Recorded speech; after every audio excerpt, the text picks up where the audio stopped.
neither God nor history will forgive you if you fail Nigerians as president because you were so desperate to become Nigerian's president. Bishop Kukah told Tinubu. According to him, the president has no excuse because for many years he had prayed, he has dreamt, he has wished and plotted to lead Nigeria. Welcome back to Prospect Channel TV. Thank you for always coming out here. If you are just joining us, please kindly subscribe to this channel and don't forget to give us a thumbs up. The Catholic Bishop of Sokoto Diocese, Matthew Kukah, had said President Bola Ahmed Tinubu has no excuse not to turn the fortunes of Nigeria around.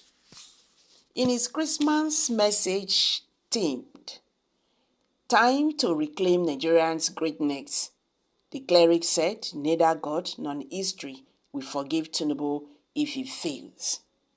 According to him, the president has no excuse because for many years he had prayed, he had dreamt, he had wished, and he has plotted to lead Nigeria. He said, Mr. President, Sir, congratulations and a happy Christmas. Now you have what you prayed for, what you dreamt of, what you longed for the better part of over 20 years. You have plotted to be our president. For years, you have campaigned for a new Nigeria through restructuring or overhauling the defective machinery of the Nigerian state. For years, you fought the military and other forms of dictatorships. For years, you fought for the victims of a deep state. For years, you sought to create an egalitarian society. For years, you sought a just society.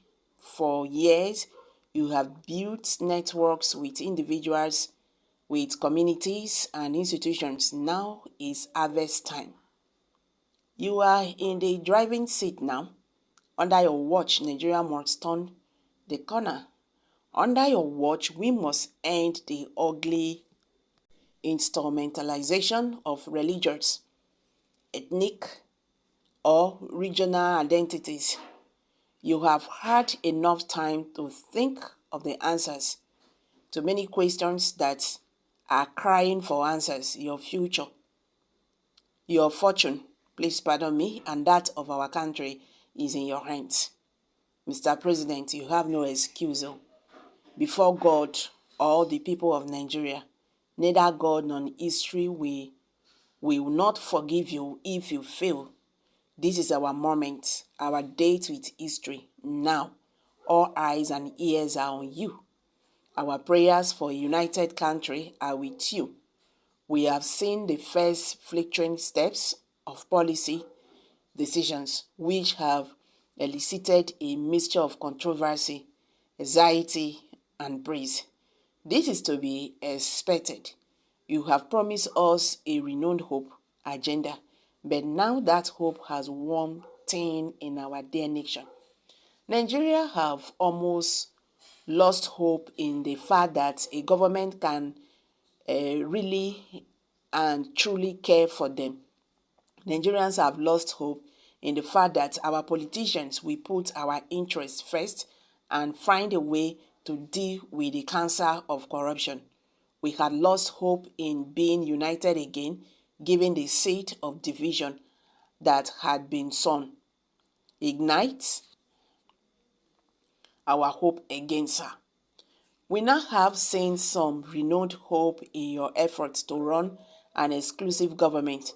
We want an end to partisanship, the problems of Nigeria, the deep-seated, and they are based on a culture of corruption that has become the foundation stone of governance. This evil structure has to be dismantled. Palliatives will not resolve Nigerians' problems, so the problems are deep and structural. Please do not be afraid to reset the template of power, regardless of the cultural or historical merit. We are tired of promises and stories. We want evidence we can see and touch. Mr. President, the killings of Nigerians by whatever name must end, and end now.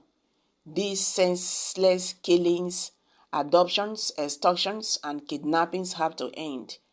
And the scarcity and the sanity of human life must be restored. Blaming laws have no place in a democracy. We are not in the truocracy. Those who take life by whatever means must be fished out and punished.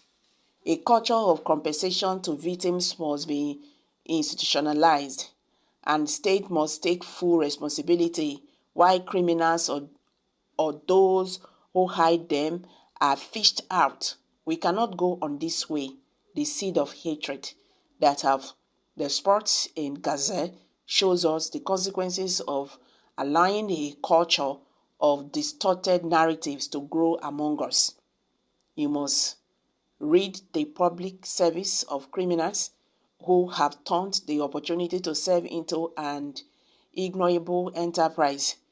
We concede that there are millions of decent men and women who genuinely wish to serve but are crushed by the dead weight of corrupt ogas at the top who use corruption as their oxygen. This surgery must happen if you are to succeed in any of your dreams of delivering much needed service to our people. To be able to have credibility, your renewed hope agenda must be based on a solid foundation of faith and hope for the restoration of glory for our country. So far, a few of your key policies have unleashed a raft of suffering on the masses of our people. There must be a deliberate effort to restore hope to the faces of the poor and vulnerable in our society. We have heard the familiar stories of empty treasures and the efforts at investigations. We wait to see if anything will be different. Lay the foundation for ending the unnecessary sufferings of our people. This is really touching, but will they hear? So guys, what's your take on this? Let's hear from you. Kindly share your thoughts below the comment section. Thank you.